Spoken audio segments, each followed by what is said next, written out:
What up, world? It's your boy Chuck Wick Ill, aka Charles Brown, back again with another review. But first, I want to ask how you doing. You good? Good. All right, man. I want to start this review off first of all by saying R.I.P. to the legendary Bushwick Bill. The inspiration for my name. That's where Chuck Wick comes from. He got a song back in the day where he's referring to himself as Chuck Wick, and I love that name, and I use that name to this day. I think Bushwick did that song probably 30 years ago. So salute to Bushwick. I want to say rest in peace, and that's all I got to say about that. I'm going to move on. We're going to talk about this album by Tyler, the Creator, called IGOR. IGOR. All right, so I did a review on Tyler about a year or two ago, and I think I know I gave it a very good review. I gave it an A, something like that. Something to the effect of just very good album. I admittedly did not know much about Tyler. I only knew about him from random videos I had seen or random articles, little stuff online, little stuff on like all hip hop back in the day. I didn't know much about the kid, like honestly. And I saw the video where he's in all black, like, you know, well, not all black, but he's rapping and his eyes turn black and all this stuff. And that was a dope ass video. I actually forwarded that to a couple people, and I told a couple people that was that was some of us in our prime. If we had the actual green light to do what we wanted to do musically, we would have been doing shit like that, because we used to be called Twisted Mystics, and we was into really weird abstract shit, and no record labels was really trying to let you get away with that. But this right now, you can do indie, you can do what you want to do, and now the record labels are eating it up. They love this indie, this I'm weird, I'm quirky, like I think outside the box. They love this stuff, and that's what he appears to be doing. Him and the whole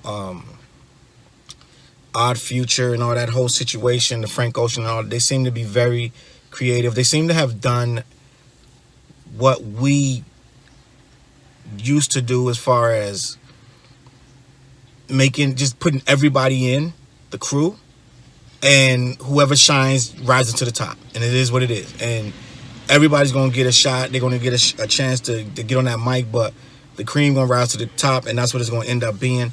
Who's gonna elevate this thing to another level? And I think Tyler has become just that. He has become the cream that rises to the top. Very weird, very controversial. He's that kid in school that wasn't scared of nobody, but at the end of the day didn't mess with nobody. You know what I'm saying? Like, in my opinion, it seemed like that kid that had jokes, but he kept his circle small, and he liked everything the opposite of what everybody else thought was cool. And it's just my opinion, and because it comes off in the music. When you listen to the music, this is not a follower. This is not a person who's trying to impress someone at this point in his career. I know probably in the past he probably did little stuff, childish stuff to be funny or to offend someone and things like that. But right now, I'm not getting, with the music anyway, I'm not getting a person who is still trying to shock value you to death. I'm getting a person who's an accomplished musician at this point, and yeah, he still does weird stuff. He says weird stuff, and he does stuff that is shocking to a degree. But at the end of the day, I don't think that's what his whole brand is trying to be. I think his brand is more so created on being creative. It's more centered on being different, as opposed to being like more of a Raekwon or a Nas or something like that. He's more so trying to be a Andre 3000, a Childish Gambino, something like that. It's a different vibe you're getting. You're not getting, oh, I'm just gonna spit these bars on you. No, you're getting a dude that can make an entire album of love songs, which is essentially what I feel like IGOR is an entire album of love songs. And I'm going to say that we honestly, I several times through my review, I call it ambiguous. I call it like you can't say if this guy's talking to a girl or a guy. You know what I'm saying? Because he toys with the sexuality. He toys with the I'm gay. He said it, I think, a couple months ago, a year ago, not last year, that he was gay and this guy was his boyfriend. I mean, we all thought it was a joke. We all thought it was funny, blah, blah, blah. But what if it wasn't? You know what I'm saying? And what if it was, he really meant it and everybody took it as ha ha he. You know what I'm saying? So I go into these albums with this kid as, what if this dude is a gay person, a gay individual? It is what it is. You know what I'm saying? At that point, that's what you're choosing to listen to. You're choosing to take this at face value, because rarely does he say girl, and more times he'll say the N-word before he says girl. You know what I'm saying? So you don't really go around calling too many girls the N-word too much. I don't know. I don't know about you, but he could be talking to a dude or a girl, which is whatever. It don't make no difference. If the music is good, it's good. So Tyler, the Creator, dropped this album, and if you don't know by now, it went #1, right? Which proves that zero credibility is based on, goes by if you drop the single that everybody's listening to. Blah. It ain't like that no more. If the radio rotates your stuff, and DJ Khaled, right? I don't know if you know, but DJ Khaled got upset when his album was second to Tyler. He worked really hard, just like Tyler did. He's used to coming in at a high level. He got every single rapper in the game, every single singer that does anything worth anything, and he threw them all on this like gumbo. I still haven't listened to DJ Khaled's album. I don't know if I will. I wasn't that impressed with the last one. It was a couple songs, like when the songs were big and good, they were big and good. Other than that, it was like really, really mundane stuff that didn't really have no artistic value. So I'm assuming that this one is going to be the same way. A lot of generic stuff to fit whatever artist. I saw one song had like 5 people on it. You know what I'm saying? So it's just like, he's upset, which is out of character for Khaled, to come out with a Instagram post, which he deleted, saying, oh, music is about songs that you can actually hear in the barbershop, hear him while out in the street in the cars, not this mysterious stuff. He was talking about Tyler stuff. He was basically saying Tyler stuff, nobody's listening to it. Nobody's paying it any attention. So in Khaled's mind, he lost to a ghost. You know what I'm saying? He lost to a some type of entity that's just floating around in space that has no validity. He doesn't understand why he came in second. First of all, be happy you came in second. Be happy you're on the charts. You could have threw a dud. You know what I mean? People throw duds. You know what I'm saying? Ask DJ Envy about throwing duds. Like, you could be throwing a major dud. You didn't throw a dud. You are #2. This guy made a creative album. This is not something that this kid just took an old record and replayed, I'm sorry, Miss Jackson, and threw a rapper and a singer on it and tried to catch the vibe of some old stuff. He didn't do that. That's not what happened here. What happened here, this dude got in the studio with studio musicians, right? He got in the studio, he plays a lot of this stuff, and I'm sure he brings in musicians for a lot of this stuff, but it doesn't sound like he's following or pretending or playing a role or trying to mimic anything. This is straight. You can't make this stuff if this not from your heart. You cannot make this. You cannot do this many wacky, strange, uncharted things that this kid does if it's not from the heart. You know what I'm saying? Khaled is doing his stuff from an ABC playbook that he himself wrote at some point in his life, that you got to do this, do that, and the third to make a record. And I don't know if he understands that we're not here for that all the time. Like the song that he got with Jay-Z and Beyonce, I didn't think it was very good. The song that he dropped a while ago, I didn't think it was very good. A lot of stuff not gonna just work just because you got somebody's big name on it. You know what I'm saying?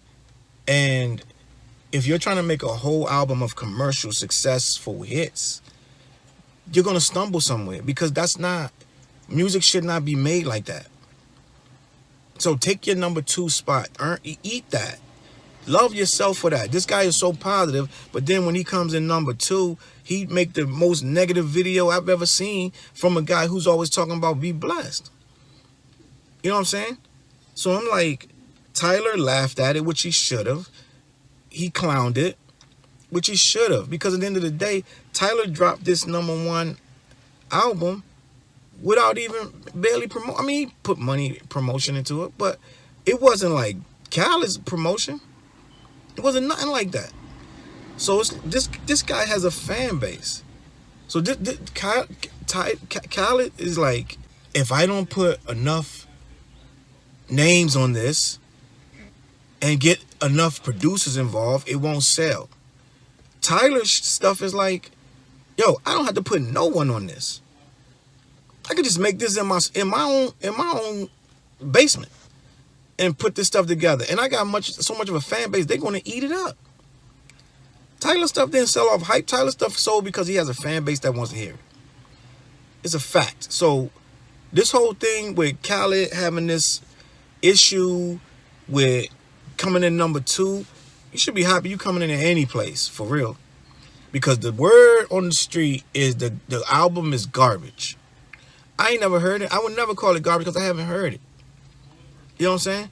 But what I do know is you're telling people that his album is mysterious and no one plays in the barbershop. You don't know what they playing. You know what I'm saying? So I say all that to say this. This IGOR album is different from the last album, Flower Boy. It's different. It's different. But different doesn't mean bad. Different means it's different. I feel like it's different. It has a different vibe, a different feel, but it's also the same. It's also, you're starting to see who this kid is. When this guy drop an album, you're not going to hear 10 songs with rhyme, hook, outro. You know what I'm saying? It's not going. You're not going to hear this formulaic cadence that they've been giving us over the years with most rappers. 3 verses, 16 bars each, hook, and that's in the song. That's not what this kid is doing. This kid is very eclectic. This kid is very creative, for lack of a better word. And I'm not going to go forever just talking about this album. I want to actually review the album, because what can I say about this kid? If you already clicked this, you already know mostly everything I'm going to say about the kid. You know what I'm saying? So I'm going to start the review right here. Tyler, the Creator, IGOR. It appears to be produced entirely by Tyler, which, if I'm not mistaken, I said on the last video, I believe he produces everything, all of his own stuff. So this is where we are. He produces this stuff again too, and a lot of stuff he can get away with that a normal producer would never do, like distort these bass lines, turn this stuff up, or give it these effects that make it sound like it's off key, off center, but it still works. He's hitting keys that's in the wrong, you know what I'm saying, structure. Or it should go down, he goes up. He should go up, he should go down, or he going in the wrong key and it's off. It's weird, but it's working for him. It's working for him. No one else can do what this kid is doing. He's putting these off-center beats with mad instrumentation. As you listen to the song, as it gets into the refrain and the chorus and the bridge, the live instrumentation is amazing. It's fantastic. So my overview of this is like a opera for millennials. It keeps a very spacey, melodic, synthesized groove throughout the entire thing. And for some reason, Gerard Carmichael keeps coming up. he's all through the album, but it is what it is. It's very Andre 3000. I believe he has to thank 3 Stacks for this to even be accepted, because this wasn't even accepted, being honest with you, for a rapper until Andre came out with the double CD. Big Boy had one, he had the other, and Dre stuff was like 80% of him singing off key at that, and it was weird, different, and ate it up. Some of the biggest songs in history. Hey Ya, you know what I'm saying? So it's like, this is the baby of that. This is Andre 3000, Love Below, the baby. He has a bunch of babies. Childish Gambino, this guy, a bunch of children spawned from that Love Below album, and this is one of the kids spawned from that. So let me start this off. Track 1, IGOR's theme. It's a hard beat that follows a hard driving buzzy synth that you think is going to last forever, but it doesn't. I was like, when is this song going to kick in? The beat and the kick are reminiscent of early 90s backpack hip-hop, complete with a catchy refrain. Riding around town, they're going to feel this one. That's just a vibe right now. That's something that's going to be like, yo, run that back. That's dope. There's no rapping on here. The electric piano and the keys work together to create a very funky drummer sound. I don't know if you remember this song, Funky Drummer. Funky Drummer. Like, it's an old song. It sounds like that. The snare slaps and the kick thumps. It's flat. It gives it a ill roughness, a hardcore vibe of hip-hop that I like. So I like this song. Track 2, Earthquake. Semi-soulful singing on here is awkward and quirky, but it somehow keeps itself in tune. I don't know if I should take the outpouring of emotion that he's putting out on here, like the concept, the subject matter, if it's real or a parody. I'm torn between if this guy is doing most of this stuff for a parody or he's really feeling thoughts and pain. Is this real, or is this like, I'm gonna make fun of this stuff and still get paid for it? I don't know, but I like it either way. This kid is very talented. The song itself is bass heavy, light, airy keys that lift the track up, makes it float. The 808 kick carries much of the weight of the melodic structure. It's built around it and it works with an electro snare. That Don't Leave Is My Fault chorus sounds like every high schooler that got a breakup note passed to them in class. It's just very relatable. It tugs at your heartstrings. It makes you feel like, damn, like you want to call up your ex, some shit like that. The video is insane. I think it's mad weird with the fire and all that. And he got this weird asymmetric Beatles wig on. It's just crazy. This guy is insane. Track 3, I Think. It's very Kanye West. It has that stronger vibe that Kanye, that song that he put out a couple years ago, is very influenced by that. 80 synths and a distorted bass drum off keys. Very 1982. It could literally be played in a 1985, 86 skating rink. Very orchestrated notes on the bridge. Very complex keyboarding. It amazes me if Tyler himself actually did play this stuff. I would be very, very amazed for this kid to be this talented. It's mesmerizing. Is zero rapping on it, in my opinion. I didn't hear any rapping, and it doesn't need any rapping. It's a good song. It's very artistic. Next song, Exactly What You Run From, You End Up Chasing. It's actually not a song. It's a skit. It's 15 seconds. It's Gerard Carmichael talking. I think they pulled it from, it might have been that Jay-Z movie that he's interviewed. I don't know, he got it from him, but if you blink, you'll miss it before you know this into the next song. It's only 15 seconds, so that's just a skit. Next song, track 5, Running Out of Time. It's a buzzsaw key synth driven with very spacey keys and a flat kick and snare. It's all distorted, but it works. This is what a kid in his room would do if he was never going to let anyone hear it. Not even his boys, not even his mom, no one. If he was just left to his own devices to just make up a song, this would be the song. Stuff like this. It would be this whole album, and he would play it for himself. People would come around, but she'd turn it off, wouldn't let nobody hear it. It's a very intricate structure. Again, very floaty. Not much rap, just one semi-verse at the end that doesn't even seem like he's rapping. I think the new era is becoming more and more self-reliant on trying to not just rap. You know what I'm saying? It makes this era more creative. The Running Out of Time refrain is great. Song never gets boring. Just when you think you got it figured out, the beat changes again. You can come back to this song for years and years and you'll still be hearing something different in the structure and the wordplay. It is very simple but complex at the same time. Next song, New Magic Wand. More buzzsaw synths followed by keys that follow along with the driving bass line. Another ode to partners. I'm not gonna say females or males. It's an ode to a partner.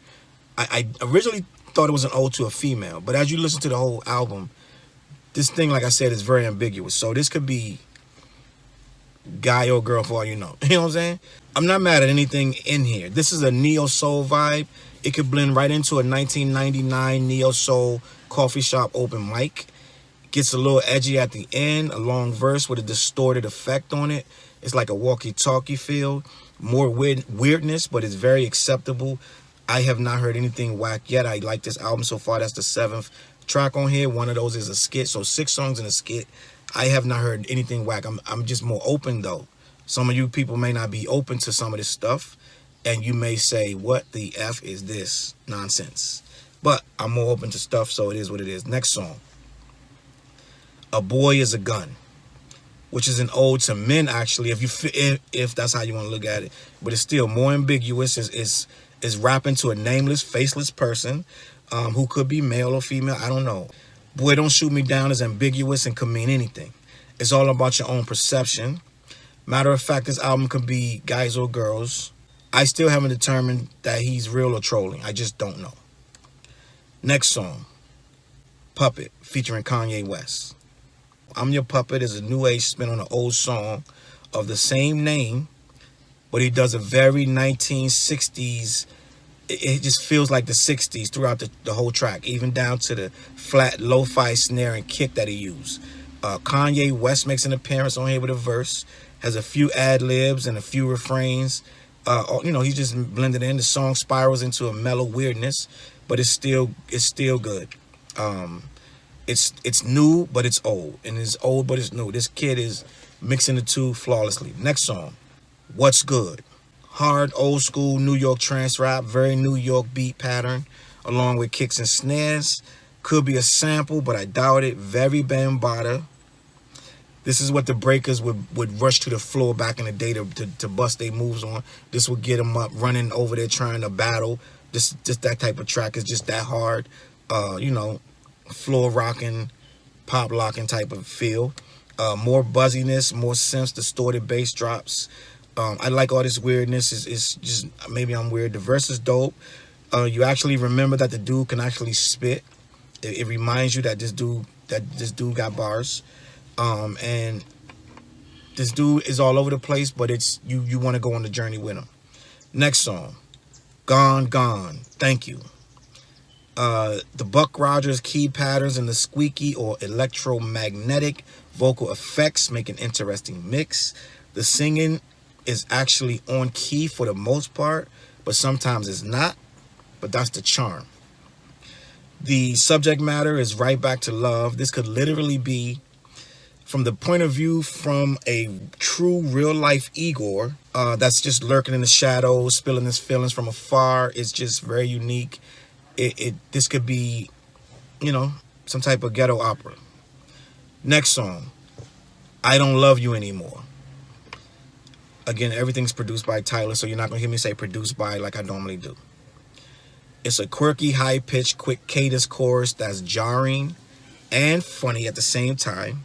More creative instrumentation that is completely different but exactly the same in regards to the album overall vibe. It all sounds the same, but it all is different. All of this whole album is like one long song that just flows down the same river. It's swift, it's changing, but it's never the exact same at any point. But it goes all the same way. It never breaks character. Next and last song, number 12, Are We Still Friends? Is very 1972. Very Soul Brother number 1 meets emo millennial. Again, it's super jazzy. It might be partially sampled because the great Al Green is in the credits. So they could have used part of his song. I don't know. Tyler yet again refers to the person he's singing to as the N-word, which again leaves things ambiguous, as I said before, because I don't really know dudes. Maybe that's some new stuff. They go around calling girls N-words all day. Yeah, so in conclusion, that's a good song. There's nothing whack on here. Everything is very similar to everything else, so it doesn't divert. It doesn't kill your mood. It makes it very easy to digest. I think Childish Gambino and Tyler have moved the goalpost. They've changed this game forever. You have to match their creativity if you want to stay around for any long period of time. The getting 20 different people that's popping strategy is on its way out. It's going to be more about creativity. It's not going to be about these posse cuts with these commercialized random beats from all over the place, a la DJ Khaled. This is the new wave. Dudes need to catch up. I'm giving this album an A+++, 3+. That means it's very good. I am impressed once again with this kid's work. I don't know how old he is. He could be 30 years old and I'm calling him a kid. I don't know. But at the end of the day, all of this adds to the intrigue of this kid. He toys with the sexuality, which a lot of people are scared to do. Whether he really is or not gay, I don't even know if it matters to anyone unless you're homophobic or something like that. Other than that, I don't think anyone cares. So I'm just going to leave it at that. Tyler, the Creator, got a good album. You should check it out. My name is Chuckwick Ills, aka Charles Brown. I figured that what I've learned now is that I'm supposed to tell you to subscribe and like the video. I ain't supposed to say don't like it. It's whatever you want to do. But it's whatever you want to do. Subscribe and like the video.